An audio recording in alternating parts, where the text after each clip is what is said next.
സങ്കീർത്തനങ്ങൾ 3-ാം പുസ്തകം. സങ്കീർത്തനം 73. ആസാഫിന്റെ ഒരു സങ്കീർത്തനം. ദൈവം ഇസ്രയേലിന് നിർമ്മല ഹൃദയമുള്ളവർക്ക് തന്നെ നല്ലവനാകുന്നു നിശ്ചയം. എന്നാൽ എന്റെ കാലുകൾ ഏകദേശം ഇടറി, എന്റെ കാലടികൾ ഏറെക്കുറെ വഴുതിപ്പോയി. ദുഷ്ടന്മാരുടെ സൗഖ്യം കണ്ടിട്ട് എനിക്ക് അഹങ്കാരികളോട് അസൂയ തോന്നി. അവർക്ക് വേദന ഒട്ടുമില്ലല്ലോ, അവരുടെ ദേഹം തടിച്ചുരുണ്ടിരിക്കുന്നു. അവർ മർത്യരെപ്പോലെ കഷ്ടത്തിൽ ആകുന്നില്ല, മറ്റു മനുഷ്യരെപ്പോലെ ബാധിക്കപ്പെടുന്നതുമില്ല. ആകയാൽ ഡംഭം അവർക്ക് മാലയായിരിക്കുന്നു, ബലാത്കാരം വസ്ത്രം പോലെ അവരെ ചുറ്റിയിരിക്കുന്നു. അവരുടെ കണ്ണുകൾ പുഷ്ടികൊണ്ട് ഉന്തി നിൽക്കുന്നു, അവരുടെ ഹൃദയത്തിലെ നിരൂപണങ്ങൾ കവിഞ്ഞൊഴുകുന്നു. അവർ പരിഹസിച്ച് ദുഷ്ടതയോടെ ഭീഷണി പറയുന്നു, ഉന്നത ഭാവത്തോടെ സംസാരിക്കുന്നു. അവർ വായ് ആകാശത്തോളം ഉയർത്തുന്നു, അവരുടെ നാവ് ഭൂമിയിൽ സഞ്ചരിക്കുന്നു. അതുകൊണ്ട് അവൻ തന്റെ ജനത്തെ ഇതിലേക്ക് തിരിക്കുന്നു.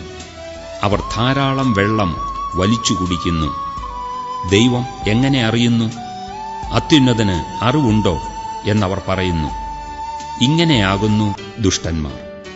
അവർ നിത്യം സ്വസ്ഥത അനുഭവിച്ച് സമ്പത്ത് വർദ്ധിപ്പിക്കുന്നു. എന്നാൽ ഞാൻ എന്റെ ഹൃദയത്തെ ശുദ്ധീകരിച്ചതും എന്റെ കൈകളെ കുറ്റമില്ലായ്മയിൽ കഴുകിയതും വ്യർത്ഥമത്രേ. ഞാൻ ഇടവിടാതെ ബാധിതനായിരുന്നു, ഉഷസ്സു തോറും ദണ്ഡിക്കപ്പെട്ടുമിരുന്നു. ഞാൻ ഇങ്ങനെ സംസാരിപ്പാൻ വിചാരിച്ചെങ്കിൽ, ഇതാ ഞാൻ നിന്റെ മക്കളുടെ തലമുറയോട് ദ്രോഹം ചെയ്യുമായിരുന്നു. ഞാൻ ഇത് ഗ്രഹിപ്പാൻ നിരൂപിച്ചപ്പോൾ എനിക്ക് പ്രയാസമായി തോന്നി. ഒടുവിൽ ഞാൻ ദൈവത്തിന്റെ വിശുദ്ധ മന്ദിരത്തിൽ ചെന്നു. അവരുടെ അന്തം എന്താകുമെന്ന് ചിന്തിച്ചു. നിശ്ചയമായി നീ അവരെ വഴുവഴുപ്പിൽ നിർത്തുന്നു, നീ അവരെ നാശത്തിൽ തള്ളിയിടുന്നു. എത്ര ക്ഷണത്തിൽ അവർ ശൂന്യമായിപ്പോയി. അവർ മെരുൾച്ചകളാൽ അശേഷം മുടിഞ്ഞുപോയിരിക്കുന്നു.